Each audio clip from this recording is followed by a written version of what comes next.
Hi, this is Jim Lancaster, Chief Technology Officer with Sagis, and today I'd like to talk to you about ghost users. Ghost users are those inactive accounts that are still enabled on your network.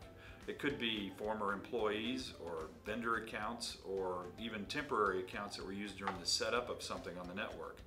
One study I read said that up to 34% of user accounts on a typical network fall into this category of ghost users. These accounts are a security risk. They're unmanaged, they're unmonitored, the passwords may not have been changed in a while. They really provide unnecessary additional access to the network. The risk is compounded by the fact that the typical user account has more access to data than the user needs to actually do their job.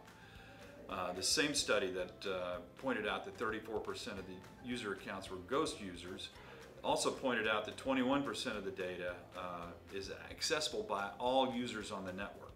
So if you think about this in one way, if somebody were to hack into one of these obsolete accounts, one of these unused accounts, they would have access to 1/5 of the company's data. And if this was malware, something like ransomware, then think how easy it would be for something like ransomware to lock up 21% of the company's data. In a previous blog post, we talked about the concept of least permissions. We recommend that the users only be granted access to the data that they need to do their jobs. In addition, reviewing the user accounts, inactive user accounts, and purging those out of the system will help minimize your security footprint, if we can kind of use that term.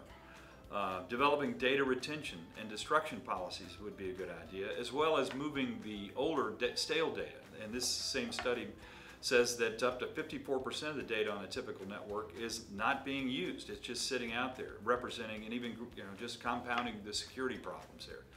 Move that data off to an archive somewhere where it's out of reach by the typical users. These are all things that you can do to help to increase the security on your network and protect your customers' data.